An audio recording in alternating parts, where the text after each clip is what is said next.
Qui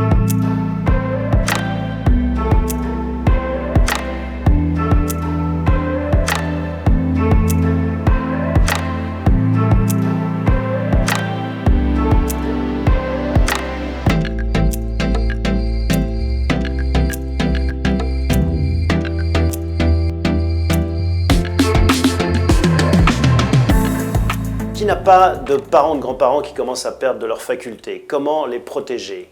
Qui n'a pas peur pour ses proches si jamais, par malheur, un accident vous arrivait? Comment les protéger?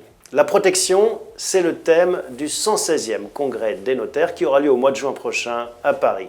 Pour en parler, nous avons la chance d'accueillir son président, Jean-Pierre Prohaska. Bonjour maître. Bonjour. Merci d'avoir accepté cette invitation du Nofi Le Club. À vos côtés, on retrouve le président du Nofi, Benoît Renaud. Bonjour Benoît. Bonjour. Alors première question à vous, président. Pourquoi ce thème de la protection a-t-il retenu votre attention? Nous avons choisi de nous pencher sur cette question de la protection pour deux raisons. La première, c'est que la recherche de protection est propre à chaque être humain, mais aussi parce que les notaires sont au cœur des problématiques de protection. C'est la mission première du notaire que de rechercher la protection des parties, la protection de leur consentement, la protection du contrat. Mais je pense que nous pourrions nous poser une autre question, celle de savoir pourquoi ce congrès aujourd'hui sur la protection. Pourquoi ce thème aujourd'hui, puisqu'il est évident que la protection est en lien intime avec la mission du notaire. Ça veut dire qu'il y a une actualité plus forte en ce moment? C'est comme ça que vous ressentez les choses quand vous recueillez les témoignages de 20 millions de Français chaque année dans vos études? Je ne dirais pas qu'il y a une actualité plus forte. Je dirais qu'il y a une évolution à laquelle nous sommes confrontés. Nous pouvons constater que depuis un certain nombre d'années, un virage a commencé à s'opérer. Et peut-être qu'aujourd'hui, une analyse de ces évolutions doit se faire. Les modes de vie ont changé, les mentalités ont changé. Et peut-être qu'aussi, nous sommes arrivés à la fin d'un système qui a montré ses limites. On va reparler des outils, des pratiques qui évoluent et peut-être de vos suggestions ou de vos réflexions. Comment est-ce que vous allez aborder ce sujet lors de ce congrès? Alors, nous avons choisi de décliner l'analyse, l'étude de ce congrès de la protection au travers de 4 commissions. Je vais revenir sur le choix de ces commissions, le choix des sujets de chacune de ces commissions, mais je souhaiterais d'abord peut-être vous préciser pourquoi nous avons constaté une évolution qui nous impose de réfléchir sur les modes de protection. Nous disions que notre société est arrivée au bout d'un système qui a montré ses limites. Ce système, c'est celui de la volonté du législateur de régler tous les problèmes avec une nouvelle loi. Trop de rigidité? Pardon? Ça fait trop de rigidité? Non, pas trop de rigidité. Ça fait une surabondance de textes. Un maquis juridique qui devient totalement incompréhensible, illisible. C'est vrai dans d'autres domaines aussi. Bien sûr. Et comment comprendre que l'on va protéger nos concitoyens avec cette multiplication de textes? Sur l'évolution des mentalités, je dirais qu'il faut faire un retour en arrière d'une 50aine d'années. Il y a 50 ans naissaient les premières lois sur la protection du consommateur. Il y a eu une montée en puissance du consumérisme qui a abouti aujourd'hui à une déresponsabilisation. On déresponsabilise les gens. Et de façon assez paradoxale, on se rend compte que par ailleurs, lorsque l'on parle des personnes vulnérables, la loi évolue pour prendre en compte de plus en plus la volonté des personnes, même lorsqu'elles sont atteintes d'incapacité. Je veux dire par là, quand on prend par exemple le mandat de protection future qui a été créé il y a une dizaine d'années, on voit que l'ouverture du mandat de protection future, lorsque la personne n'a plus ses facultés, est accompagnée du maintien de la capacité de la personne. C'est quelque chose de très bien, mais c'est assez paradoxal avec cette poussée du consumérisme qui nous a amené à une déresponsabilisation. Donc, la protection des personnes vulnérables, c'est une des grandes commissions qui va vous occuper pendant ce congrès. Rapidement, on peut brosser les autres sujets. Il y a les proches, en effet, comment les protéger, le logement, et puis la fonction du notaire et l'articulation du notaire dans cette protection. Benoît Renaud, dans la protection, il y a forcément une dimension financière. C'est pour ça qu'on parle dans Inophile Club de ce thème aussi. Oui, mais bien sûr que l'autonomie de la volonté, elle s'applique aussi aux problèmes financiers, parce que celui qui décide de ses placements, celui qui est à même de savoir s'il a plus d'appétit ou risque ou pas, et quel est le but final de son placement. Est-ce que c'est de la transmission? Est-ce que c'est un petit trésor de guerre qu'on met de côté pour quand on en aura besoin, cette poire pour la soif? Est-ce que c'est pour lutter contre une future dépendance? Bien sûr que tout ça est important. Mais je reviens à ce que dit Jean-Pierre Prohaska, c'est très important. Ça va au-delà. Unofi accompagne les notaires, leurs clients, dans l'analyse patrimoniale, dans leur stratégie. Or, la stratégie que l'on voit poindre à travers nos directions régionales, tous nos collaborateurs qui accompagnent les notaires et leurs clients, je l'ai dit, c'est une stratégie de plus en plus de sécurisation.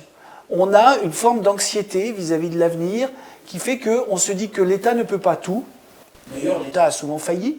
Et donc, au-delà de ce que l'État va nous promettre comme garantie minimale, il faut qu'on s'organise, il faut qu'on fasse quelque chose. Donc ça n'est pas que financier, ça peut être des montages juridiques avec des démembrements de propriété, réserver des usufruits, transmettre des usufruits à des personnes vulnérables. Il y a tous ces montages juridiques qui viennent avec le financier. Donc Unofi est forcément le partenaire légitime, normal de tous les notaires pour accompagner dans le Congrès. Maître Prohaska, quand j'entends votre discours, je me dis en effet, il y a ce souci d'alerter le législateur pour peut-être remettre les choses à plat. Est-ce que vous allez faire des propositions en ce sens? Bien sûr, c'est tout l'objectif. Si vous voulez, le Congrès des notaires, l'objectif du Congrès des notaires, c'est de faire un état des lieux. Nous recevons, comme vous le disiez très justement, près de 20 millions de clients chaque année, nous les notaires. Et cela nous permet de constater que parfois, il y a des attentes qu'on ne peut pas régler, qu'il y a des lois qui ne sont plus adaptées, qu'il y a des situations auxquelles les gens sont confrontés et pour lesquelles on n'arrive pas à apporter une solution. Notre objectif, c'est quoi? C'est de faire justement cet état des lieux sur ces 4 commissions qui sont les nôtres, je vais revenir là-dessus, et ensuite de voter en assemblée, puisque tous les notaires se réunissent lors de ce grand congrès pour voter sur les propositions qui auront été faites après 2 années de travail d'une équipe composée de 15 personnes qui, durant ces 2 années, vont faire l'état de la jurisprudence, de la doctrine et des textes pour porter des propositions au gouvernement. Vous constatez chez Unofi aussi ce hiatus, ce fossé de plus en plus fort entre ce que demandent les Français pour être mieux protégés et puis les outils qui sont à disposition? Alors, bien sûr qu'on peut constater qu'il y a de temps en temps une attente très importante d'évolution législative. Mais pour revenir à ce que dit le président Prohaska, les notaires ont l'habitude, à travers leur congrès, quel que soit leur thème, de faire des propositions législatives qui prennent en compte les attentes du public. Et le temps législatif n'est pas toujours à la même vitesse que le temps de l'attente du public. Alors, nous avons des solutions qui ont été imaginées par la doctrine, par la pratique notariale. La donation entre époux, lorsqu'elle a été créée, elle a été créée par le notariat. Eh bien, le mandat de protection future, c'était aussi, à un moment, une demande du notariat. Donc, je trouve qu'il est tout à fait normal que le législateur prenne le temps d'écouter, d'utiliser ce que les praticiens, qui sont vous savez, les 15 personnes qui vont préparer le congrès des notaires pendant 2 ans, c'est des juristes de très haute gamme, qui vont arriver à sortir quelque chose de quasiment un produit fini. Et les députés nous le disent, les législateurs d'aujourd'hui, ils s'appuient sur les techniciens que nous sommes, que sont les notaires, pour faire des lois qui soient efficaces. Donc oui, nous voyons les attentes, mais il est légitime que le législateur prenne en compte ce que le technicien juridique, le notaire, qui est un des meilleurs juristes du monde, soit capable de lui apporter comme évolution. Maître Prohaska, on a parlé un petit peu des personnes vulnérables. Si on élargit aux autres sujets des commissions, les proches par exemple, sur quoi vous voulez mettre l'accent sur ce thème? Alors, je vous remercie de mettre un petit coup de projecteur sur ce point, car effectivement, notre congrès, ce n'est pas que le congrès des personnes vulnérables. On a une commission qui travaille sur la protection des personnes vulnérables, et pardonnez-moi, je trouve que c'est essentiel, parce qu'une société moderne, qui se veut véritablement une société en développement, eh bien c'est une société qui ne peut pas négliger les petits et les faibles. Donc cette première commission était essentielle, et on voit toutes les propositions qui sont nécessaires aujourd'hui pour s'adapter à l'évolution des mentalités et aux besoins de ces personnes qui peuvent être en difficulté. La deuxième commission, et je vais rejoindre les mots que notre président évoquait, la protection des familles, la protection des proches à travers des outils.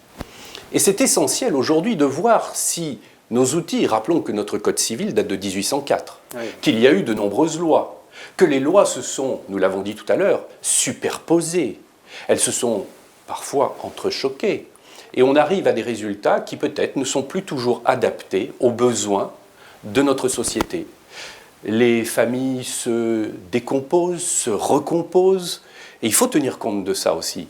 Donc nous allons faire là aussi un état des lieux, des outils qui permettent de protéger la donation, le testament, la donation-partage, le démembrement de propriété, l'usufruit, toutes ces choses-là sont des outils qui doivent être revisités de façon à ce qu'ils soient améliorés, supprimés ou que d'autres soient créés. Troisième commission importante, le logement. C'est aussi en effet une préoccupation légitime de protection des Français. Vous l'aurez compris, notre congrès a une dimension humaine très importante. Parce qu'on protège ceux qui sont petits et ceux qui sont faibles. Parce qu'on protège ce que l'on aime. Mais aussi parce que dans notre société, si nous n'avons pas de toit, et je ne parle pas du patrimoine, je parle du logement. Si nous n'avons pas de logement, nous ne sommes rien. Alors nous allons analyser la situation du logement du propriétaire qui vit dans son logement, mais aussi du propriétaire qui vit de son logement. Je veux dire par là du propriétaire qui aura besoin des loyers que procure ce logement pour lui faire face à la maison de retraite, à ses difficultés financières. Nous allons parler du logement du côté du locataire. Il me semble qu'il y a un déséquilibre actuellement entre propriétaires et locataires. Vous avez parfaitement raison. C'est cette nécessité de prendre en compte les déséquilibres qui peuvent exister aujourd'hui entre le propriétaire et le créancier, entre le propriétaire et le locataire. Bien sûr qu'il faut protéger le locataire, mais est-ce qu'il est normal qu'au nom de la protection du locataire qui est défaillant, on laisse un propriétaire s'enfoncer dans l'incapacité de rembourser son prêt, dans l'incapacité de payer sa maison de retraite? Comment est-ce que vous voyez ce sujet, ces autres sujets, ces autres commissions sur les proches ou le logement chez nos filles? Mais pour nous, c'est la vie. C'est la vie normale. Combien avons-nous de clients qui, peut-être un tout petit peu inquiets pour la suite de leur vie lorsqu'ils prennent leur retraite, investissent dans l'immobilier pour avoir un complément de revenu? Ce complément de revenu, pour eux, il est vital.